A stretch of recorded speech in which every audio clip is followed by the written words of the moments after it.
Di jurnalistik nggak begitu.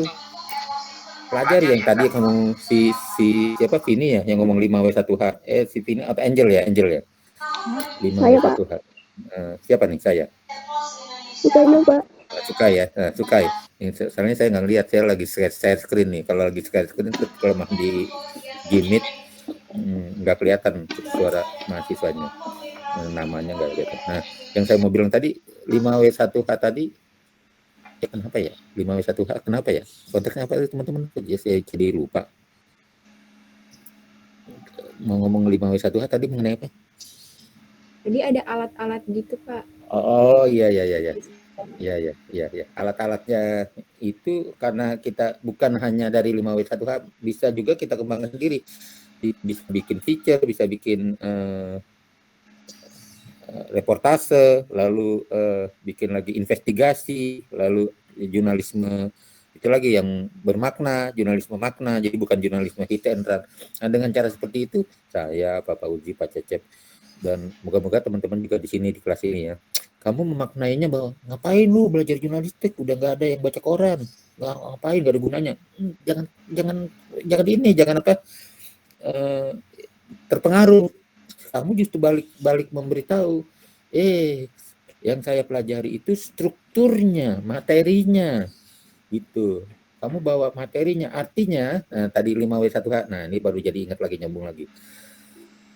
Maknanya bukan cuma untuk koran, bukan cuma untuk majalah, dalam arti sempit ya, media dalam arti sempit, koran dan majalah, melainkan juga untuk, ya itu dia, untuk gadget.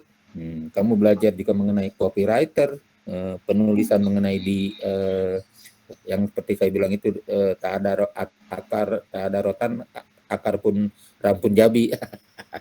Nah, di situ kamu belajar itu, jadi kamu boleh menantang aja. Lu mau terima gue di televisi juga bisa, gue belajar strukturnya, penulisannya, polanya, pola penulisannya, keterbatasannya, nggak punya studio televisi. Nah itu saya lagi berdayakan nih laboratorium jurnalistiknya supaya bisa jadi udah ada kok, kamera ada, alat-alatnya ada, udah dipinjem berapa kali nih, mahasiswa juga biasanya pinjem juga. Nah, Adita tuh tadi, Adita yang membantu saya. Jadi ini Adita ini nih, Adita yang suka ada di laboratorium jurnalistik. Jadi kalau teman-teman nanti berinteraksi mau memotret, mau masuk ke laboratorium televisi, walaupun nggak ada saya, bisa menghubungi Dita nih. Saya kasih kuncinya biar dipegang oleh dia, karena dia selalu ada di kampus, gitu. Gitu. Ya. Nah, kembali lagi ke sini. Jejaring narasumber yang luas, banyak. Saya juga karena saking banyaknya narasumber yang luas, ini rektor ISIP, kamu tahu nggak, teman-teman tahu nggak ISIP? Tahu, Pak, kampus yang di Jagakarsa itu kan? Iya, kampus yang kamu lewat kan kalau kamu dari arah itu Pasar Minggu. Lalu yang kereta, stasiun kereta apa? Tanjung Barat. Nah, dari arah Tanjung Barat lewat situ tuh nanti kampus ISIP. Nah, Pak Uzi kan juga dosen situ. Pak Cecep juga ini. Pak Asmi juga, embrionya kan dari situ. Itu ISIP dulu maju karena ada teman-teman yang ada yang sekarang ada di TGP, makanya jadinya kayak pindah. TGP kan sekarang lebih tinggi ini statusnya daripada ISIP sendiri. Kamu perhatikan deh peringkatnya. Dan kalau ada liputan-liputan, kita jurnalistik TGP masih jauh lebih tinggi daripada ISIP. ISIP sekarang kenapa begitu menurun? Saya tadi kan bicaranya mengenai menurun. ISIP lebih menurun lagi daripada TGP. Mengapa? Karena yang mengajar itu kebanyakan teori aja, lulusan dari kampus ngajar gitu. Kalau kamu kan ini TGP ini sekarang ada punya pengalaman aplikatif. Sampai ke Pak Fauzi, Pak Asmi, semua, Pak Nestor itu kan. Pak Nestor tuh gelarnya, kalau kamu tanya gelarnya, nggak ada gelar. Dia kayaknya nggak lulus. Gelarnya gelar sarjana muda. Tapi dia kan ngajarin kamu kan? Iya, Pak Nestor ya, bener ya? Ngajar nggak? Belum dapat, Pak. Belum Dapat. dapat semester. Pak Arif Jokowi Saksono. Juga Iya, ngajar kalau kan? kan Nah, udah sama 2 dia. semester. Iya, kayaknya nggak lulus deh dia. Tapi dia jurnalis kan tahu sendiri. Nggak perlu ijazah, nggak perlu tinggi-tinggi yang dulu. Sekarang mah makanya si Pak Arif Jokowi Saksono juga nggak bisa bekerja sebagai dosen di tetap di kampus kita. Dan sebagai dosen pun sebenarnya nggak memenuhi syarat, tapi kan kita punya asumsi bahwa yang kita pelajari mengenai penulisan, struktur. Jadi alasan itu bisa diterima. Jadi seorang Nestor, seorang Arif Joko Susano, terus si Arif siapa lagi tuh yang terus Tagor juga sama-sama tuh. Bu Rita itu pada S1 semua, belum ada S2. Jadi tetap bisa ngajar kalau memenuhi standar. Taktik itu saya pakai juga untuk teman-teman. Makanya tadi seperti itu tuh. Ini seperti Dita nih tadi. Dia kan lulus bawa D3. D3 itu kalau melamar ke industri media yang ditanya S1. Repot kan? Nah, kerja dulu. Udah dikenal, nanti kuliah lagi, ambil ekstensi atau ambil S1 supaya lulus dengan kelulusan yang lebih baik. Tapi kerja aja dulu supaya dikenal. Itu teman-teman yang lain yang teman sekarang kakak kelasmu tuh udah saya bawa ke Trans TV juga tiap hari ikutan, masuk aja. Saya izin mereka, siapa tuh namanya, Arif juga namanya. Nah, terus ada juga di TV One, di Tempo, di Kompas, udah rame-rame, udah sekarang udah pada dikenal, bahkan udah keliling dunia, ada yang gitu, ada yang keliling Nusantara, sementara dosennya masih aja di dekat sini. Ya, itu ininya ya, apa namanya, tembang dosen. Terus nih lagi kemauan, keberanian, dan Tuhan. Saya hanya bisa memberikan supaya teman-teman punya keberanian, berani loh. Vini sama Usukai unsur beraninya sudah ada, nggak apa-apa. Unsur berani itu harus dilatih terus jangan berhenti. Kalau kamu udah berkunjung ke lapangan Merdeka, bukan lapangan Merdeka. Iya betul ya, lapangan Merdeka ya. Banteng, Pak. Oh, lapangan Ban. Iya ya. Itu dulu ini loh, tempat demo-demo yang mau menjatuhkan Soeharto dulu, akhirnya nggak ada. Makanya heboh di sana tuh. Sekarang mah udah dipagar-pagar ya. Udah lebih tertib ya, kayak Monas ya. Bener nggak begitu? Lapangan Banteng itu dulu kan ada kan tugu apa monumennya yang tinggi itu, patung apa namanya, patung kemerdekaan ya, kebebasan Irian Barat bukan. Kamu ternyata nggak lihat patung, jangan-jangan. Iya, ada nggak lihat, nggak sempat lihat patungnya nggak? Ada orang tinggi banget itu. Gimana? Itu patung apa? Kamu ingat, tahu nggak namanya? Patung apa? Kebebasan Irian Barat kan? Iya nggak? Ya, jangan diam aja, ngobrol dong kita. Cuma ngobrol ya. Buka aja suaranya, nggak apa-apa.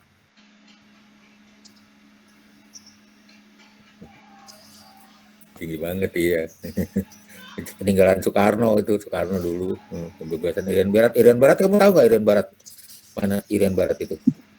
Itu kan Irian Barat yang di Papua. Iya itu Papua tuh sekarang udah menjadi kebebasan Irian Barat. Kamu browsing dah, kamu cari sejarahnya kebebasan Irian Barat. Terus patungnya siapa yang bikin? Tuh. Nah, udah saya lanjutkan ya. Ini keberanian itu bagus, terus berani. Perempuan lagi Vini, Cukai, perempuan yang curhat. Ini aja di kelas ada 2 kan, ada Antar. Mana suaranya? Sampai sekarang nggak ada suaranya. Kayak ada, Pak. Itu baru ngomong. Ayo, kemana aja kamu? Gitu nggak ditanya aja nggak ngomong. Ayo. Ya Bapak nggak ngajak ngomong gitu ya.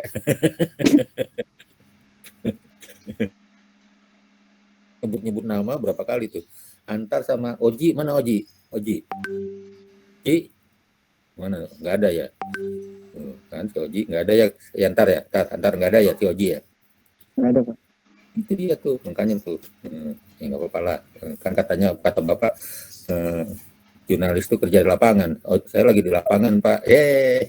Mudah-mudahan aja ya. Alhamdulillah kalau si Oji ada di lapangan. Lapangan apa Pak? Nemenin ibu ke pasar. Oh ya iya, itu di lapangan juga. Terus ini nih, keterampilan mengemas laporan. Mengemas laporan. Itu kan tadi saya bilang, teman-teman jangan khawatir, kita jurnalis secara apa namanya?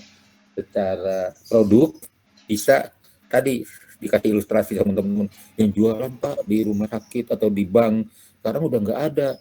Ya saya sama tuh, coba bapak-bapak sampai bisa nyekolahin anaknya karena ada yang jualan agen koran. Tapi begitu yang langganan berhenti, sedih Pak, saya udah dulu Bapak pelanggan koran yang paling banyak di tempat saya. Sekarang Bapak berhentikan sama sekali semuanya. Bener Pak, Bapak mau berhenti? Iya, keputusannya akhirnya kan berhenti. Ya udah, apa boleh buat gitu. Itu bisa menghidupi, ekonomi bisa jalan, tapi itu realita kan ya. Realita kan nggak bisa direkayasa supaya sebaiknya begini kan, bukannya sulap simsalabim supaya kita ekonominya baik. Nggak sulap, tapi terus harus diperjuangkan. Oke. Sampai sini. Nah, saya senang nih udah ada suaranya si Antar. Antar kelahiran dari mana Antar? Depok, Pak.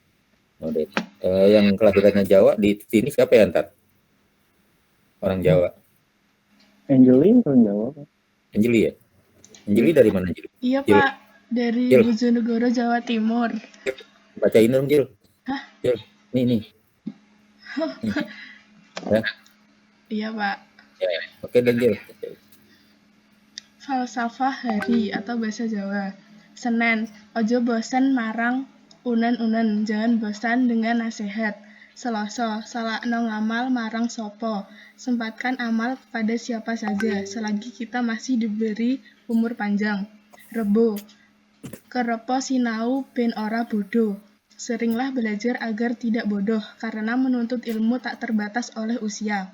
Kemis, luweh becik mingkem tinimbang lamis. Lebih baik diam daripada omong kosong atau bohong ketimbang malah menjerumuskan orang lain. Jumat, jumbuhno lelakon karo niat. Kalau punya cita-cita, wujudkan dengan doa dan usaha. Sabtu, insapo marang barang sing wis kewetu. Separah apapun yang kamu lakukan, lebih baik insaf dan segera kembali ke jalan kebenaran. Minggu, minggiro barang sing ala, lakonono barang sing rahayu. Lebih baik menghindari perilaku yang buruk dan melakukan sesuatu yang baik agar selamat. Seneng saya ada suara Jawanya, cocok ini. Kalau Antar yang baca kan beda, jaraknya rohnya nggak ada di Jawa ya. Depok Iya. adanya. Iya, ada suara Depok beda dengan suara dari apa Bojonegoro ya tadi. Iya Pak. Wong Bojo aku pinter. Apa tuh? Wong bodoh bukan Wong Bojo ya. Wong bodoh ngaku pinter ada tuh kan yang begitu kan, minteri Wong bodoh ngaku pinter gitu. Nah ini enggak, ini asik lah dengan bahasa Jawa. Angel sama siapa kalau ngomong dengan bahasa Jawa di kampus ini, di kelas ini? Gimana Pak? Kamu biasa bercakap dengan bahasa Jawa, menggunakan bahasa Jawa dengan siapa di kelas ini? Enggak ada. Ya, kenapa Angel nggak ada Jel? Enggak. Tar nggak bisa bahasa Jawa, kamu Tar. Bisa, Pak. Ya, gimana Angel nggak bakalan mau sama kamu kalau nggak bisa bahasa Jawa, gimana? Angel ya, itu nyarinya yang bisa bahasa Jawa, gimana tuh? Oji mana? Oji malah nggak kelihatan ya. Jangan Oji lagi belajar bahasa Jawa ya. Mau ini. Jadi nggak ada Angel ya yang bisa bahasa Jawa di kelas ini selain Angel. Angel? Tidak ada Pak sepertinya. Jadi kamu bercakap bahasa Jawanya dengan siapa? Ya kalau di rumah pakai bahasa Jawa, kalau sama teman-teman ya pakai bahasa Indonesia. Oh, jadi memang saya mau menyarankan ya sebaiknya kalau di rumah bahasa Jawa ya udah terus aja, jangan ganti atau diubah menjadi bahasa Indonesia atau pokoknya gunakan aja bahasa Jawa itu. Teman-teman yang lain ada Mita, ada Dita itu mau bahasa Padang, mau bahasa Medan, semua jangan dihilangkan. orang muda tidak boleh meninggalkan bahasa ibunya. Nah, sebab apa? Kalau ditinggalkan tuh nanti benar-benar hilang, lenyap. Jadi yang muda udah merantau terus menggunakannya bahasa dialek Betawi, dialek Jakarta, ya habis jadinya. Jadi bahasa itu punah, bisa, udah terjadi. Karena itulah tetap bertahan, bahkan kalau bisa ditingkatkan nggak apa-apa. Misalnya Angel kebetulan, udah kalau gitu aku mau cari yang orang Jawa juga, yang bisa bahasa Jawa gitu. Bisa biar nyambung ngomongannya gitu misalnya. Bisa-bisa aja.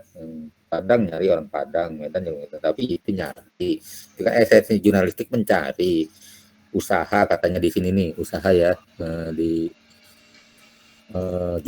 Jumat ini kalau punya cita-cita wujudkan dengan doa dan usaha. Dengan doa dan usaha. Kalau usahanya ternyata mencarinya itu berubah, ya itu udah kalau alam lah ya. Kalau sudah di dalam kenyataan itu bisa berubah. Karena kita bukan hanya bisa mencari tapi tidak menentukan. Maha penentunya ada. Biarlah dia bekerja. Nah, estetik sphere, etik sphere, religious sphere. Di sini ungkapan ini kepada teman-teman yang mau menekuni dunia jurnalis, di dalam esensi jurnalisnya ini gunakan estetika. Etikanya apa? Etika itu kita punya kekuatan loh. Ada kekuatan selalu salim. Kalau di kelas PTM itu kekuatan dari TGP, PNJ itu mahasiswanya nggak pernah lupa salim gitu kepada siapapun yang ditemui. Nah, itu sebagai wujud rasa hormatnya, menghormati yang lebih tua atau menghormati orang yang dianggap berpengetahuan. Religious sphere-nya juga ini ada, bahwa kita punya kehidupan yang riwayatnya bisa berbeda-beda, tapi tetap menghormati hak masing-masing keyakinannya. Tidak ada dan tidak pernah bisa kita di Indonesia ini memaksakan satu keyakinan untuk